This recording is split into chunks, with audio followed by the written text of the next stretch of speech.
ആയോ? ആയി. എന്താണ് ആ തീരുമാനം?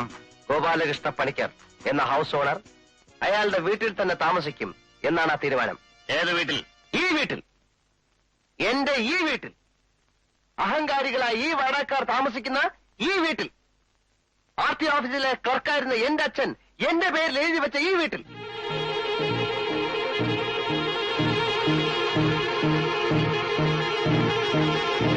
ശാബാഷ് ബേട്ടാ. ധീരന്മാരെ അഭിനന്ദിക്കാൻ ഈ ദാമോദരജിക്ക് എന്ന് സന്തോഷമുള്ളൂ.